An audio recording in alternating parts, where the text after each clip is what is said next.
jacket moments before he was running up and down the touchline thinking that his team had made it through. And this is what we're going to bring you then in the semi-finals here on BT Sport. Tottenham against Ajax and Barcelona against Liverpool. We'll talk about Liverpool's chances in just a couple of moments, but first let's hear from two of the stars of tonight. Henderson and Mane are with Paul.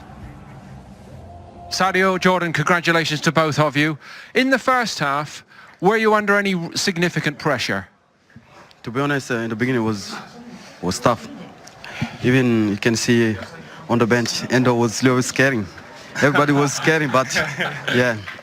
I think the team spirit was great, and we never give up, and we try to push harder as a team, and finally we score.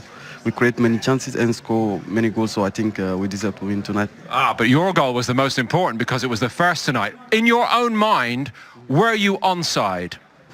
To be honest, I think for me, I was thinking it's offside. To be honest, and I told the boy, keep going, and they say, no, wait, you have to wait because it's goal, and I was surprised, and it was important goal, but yeah, the more important today, it was to qualify for the semi, and we did it, so I think it's great. How did the first half look from where you were, Jordan? It was tough, but that's what we expected, you know. It's a tough place to come. They're a good team and make it intense, so we had to be ready from the start. And to be fair to the lads, I thought they dug in really well, and they kept going, they kept defending. They had some half chances, but it was difficult first half for the lads, but you could see the effort that they put in, and we always know that going forward we can score. And for Sadio, as I was warming up, so I had a good sight of it, and I thought it was a goal, to be honest, when I was right in line with it. I think I was the only one. I don't think Shaq did, but yeah, I thought it was onside, and thankfully it was given, and that gave us a real boost coming in at half-time. We're all enjoying so many things about Liverpool at the moment, and one of those aspects is the creative edge provided by Jordan Henderson, and another delicious cross from you. Yeah, so when I come on, obviously, just try to keep the ball and yeah, just be sensible, really. But Joe made a great run down the outside to sort of take the defender away, and I seen two great runs going in from Sadio and Bobby, and just try to hit an area, and it was a great finish by Bobby. You are 17 unbeaten. Do you believe you can keep on being unbeaten? Of course we believe it, but we've still got to keep working hard, and like I keep saying, still doing the work and training, and on a game day just trying to do what we've worked on all week, really. That's what we've been doing, just giving everything, being horrible to play against, and then keep going right until the end like we did tonight. And to be honest, I thought the scoreline flattered us a little bit because, like I say, Porto, give credit to them, they had a really good goal. The crowd was amazing. Even when we went in front, there was a great atmosphere, so I think you've got to give some credit to them as well. Well played to both of you. Thank you very much indeed. Well played indeed. Look, we spoke, didn't we, before this evening about the fact that this Liverpool team now seems so at home on big European nights. They've got the experience, they're approaching it in the right frame of mind, and to go through 6-1 on aggregate over two legs just shows how in tune they are with the Champions League at the moment. Yeah, and when the other team are playing catch-up like they were today, that's when they're most vulnerable, aren't they? Because some of the goals that Liverpool scored, certainly the second and the third, breaking from their own box, breaking from, you know, from Porto having a corner and having free kicks, and it's devastating when they break. But the quality that you must say was on show tonight. The cross by Jordan Henderson was a brilliant one. The pass... Result, well done. How good a performance? Performance, we played better than season, but it was very, very difficult. We knew that before, that it will be a proper whirlwind here, and that's what they did. They played only one direction, long balls behind. The first two balls from the bench, we thought it's offside, or maybe it was not offside, but then it was. They had these moments, they got the momentum. We had no rhythm in that moment.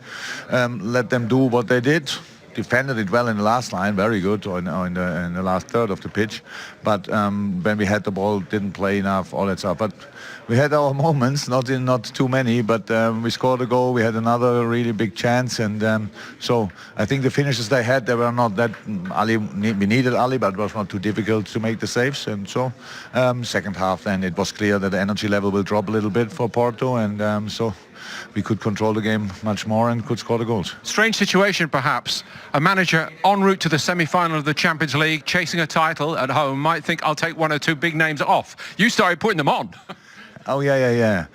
Because it was clear we needed. It's not about. It was clear the intensity in the second half will be lower than the first half because they couldn't cope with the tempo they had in the first 30 minutes or so, and that's why we wanted to do that like this, that we can bring Bobby and then and Hendo as well.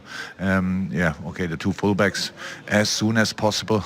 We're happy. Are they okay? Yeah, okay, but done pretty much. So it was clear that we have to pick them as soon as possible. That was all. Last season you come here and win 5-0. Today perhaps you are tested a bit more, but do we see more know-how from Liverpool now in Europe? Oh yes, of course we are more experienced. That's clear. We not too experienced, but we had away games, difficult away games. We played at City last year. We played at Rome last year, and we knew that it today will be the same. If you look. If you prepare that game, you don't watch 3 or 4 Porto games, right? And we do that. And you know, these home games in the Champions League, they are a completely different animal in home games. And it was clear that we have to be ready for that. Defending-wise then, how I said, in a deep defending situation, we were ready for that.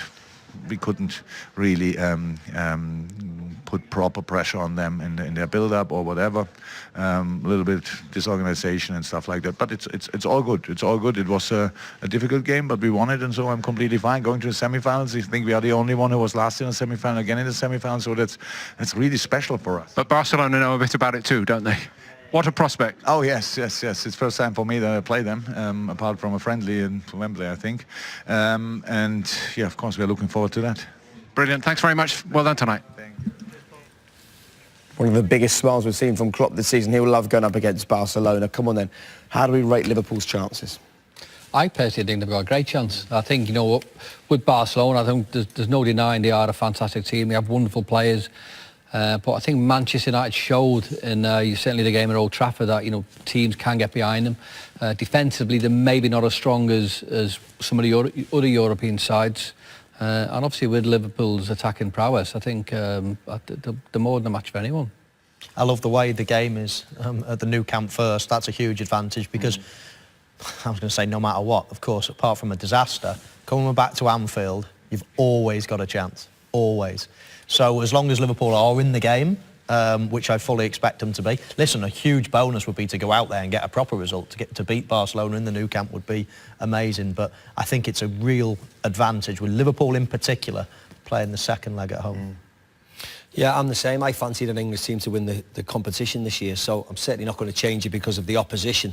We've got an English side in both semi-finals.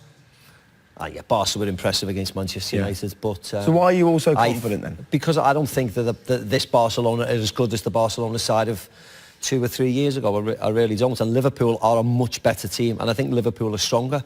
I think the English League is stronger than La Liga, and Barcelona haven't really been tested, and I can see Liverpool scoring there. I mean, it's going to be tight, and they're going to have to mark the genius that is Lionel Messi. He's the best player in the world, or arguably him or Cristiano.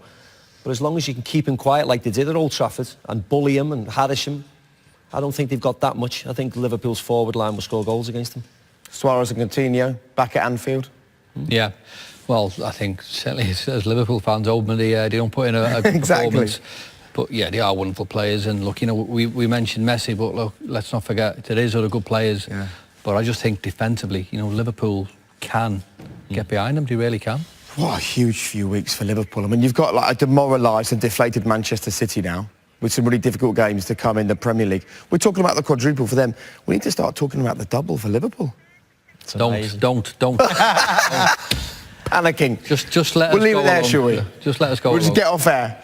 Won't be mentioned again until we're next on the telly. Thank you so much for your company tonight. Cheers, really nice to see all three of you. Thank you very much. Don't think counted, and that was kind of the story of the rest of the game, really, wasn't it? Yeah, it was, to be honest, it didn't take a genius to work it out, but we all said it before the game that it's just going to be a counter-attacking game for Liverpool here.